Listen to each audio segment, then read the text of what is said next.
예, 이재명 민주당 대선 경선 후보의 공직선거법. 이 대법원의 속도전이 심상치가 않습니다. 첫 심리 이틀 만인 내일 곧바로 2차 심리를 합니다. 이례적인 속도라는 게 법원 안팎의 공통된 평가인데요. 대선 전에 선고하겠다는 의지로 보고 있습니다. 송정현 기자입니다. 어제 전원합의체를 열어 이재명 더불어민주당 대선 경선 후보의 공직선거법 상고심 1차 심리를 열었던 대법원. 2차 심리 날짜를 내일로 예고했습니다. 1차 심리 이틀 만에 2차 심리를 열기로 한 겁니다. 대법원은 전원합의체 회부 사건 심리일을 통상 매월 셋째 주 목요일로 잡아왔습니다. 한 달에 한 번 꼴인 심리를 사흘 새 2번 여는 건 매우 이례적입니다. 법원 안팎에선 이런 재판 일정이 조희대 대법원장의 의지가 반영된 거라는 관측이 나옵니다. 대선 전에 확정 판결 나야 된다. 조 대법원장은 이 후보 측의 답변서 제출 하루 만인 어제 사건을 직권으로 전원합의체에 회부했고 당일 오후 바로 첫 심리를 열었습니다. 대법원은 이 후보 사건 선고 일정이 언제인지 알 수 없고 대법관들도 다른 사건 심리를 병행하고 있다며 이 후보 사건 처리가 최우선인 건 아니라고 설명했습니다. 하지만 재판장인 조 대법원장이 전례 없는 속도로 재판 심리를 진행하면서 대선 전 결론이 날 가능성이 높아지고 있다는 관측이 나옵니다. 채널A 뉴스 송정현입니다.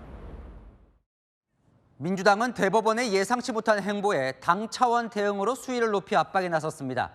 대법원이 왜 정치를 하려고 하나 무죄를 유지하라고 촉구했는데요. 일부 강성 지지층 사이에선 조희대 대법원장 탄핵 목소리도 터져 나왔습니다. 정현주 기자입니다. 민주당은 이재명 대선 경선 후보의 공직선거법 위반 상고심이 대법원 전원 합의체에 회부된 것을 두고 당 차원의 대응에 나서겠다고 밝혔습니다. 공정한 재판을 촉구합니다. 그래서 우리 당이 직접적인 영향을 받는 사건이라 당 차원의 입장 표명이 불가피합니다. 이 후보의 2심 무죄가 뒤집혀 당선 무효형이 확정된다면 당이 지난 대선 비용 434억 원을 반납해야 하니 당이 나서겠다는 겁니다. 국회 법사위 야당 의원들은 조희대 대법원장의 정치적 중립을 의심했습니다. 조희대 대법원장의 의지가 크게 작용한 것으로 판단하고 있습니다. 대통령 보궐선거를 앞두고 원칙을 앞세워 또 다른 변침을 시도한 셈입니다. 정청래 법사위원장은 대법원이 대선에 등판하고 싶나라며 나는 심각하게 보고 있다고 말했습니다.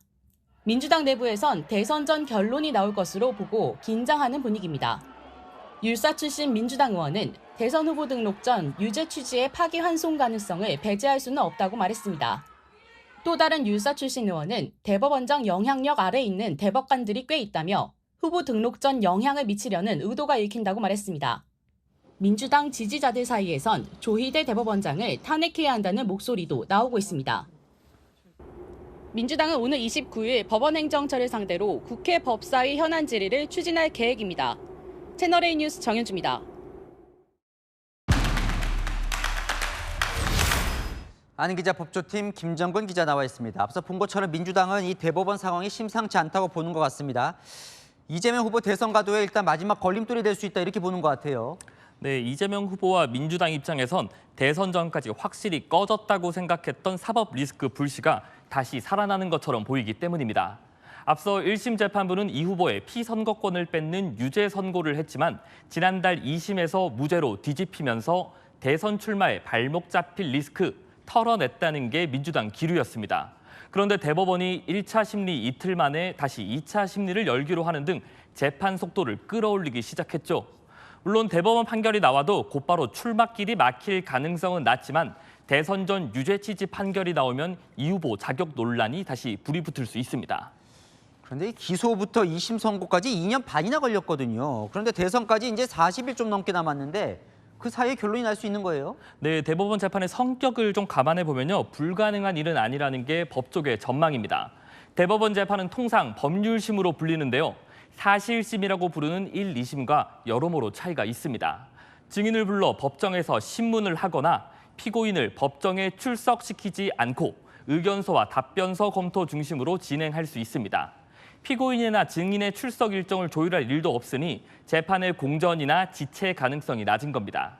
과거 이재명 후보의 2020년 대법원 선거법 3심도 전원합의체 회부 한 달 만에 선고가 난 전례도 있습니다.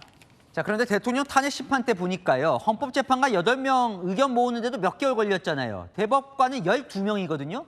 여기 의견 모으려면 꽤 걸리지 않겠습니까? 네, 대법원 전원합의체는 다수결로 유무죄를 정합니다.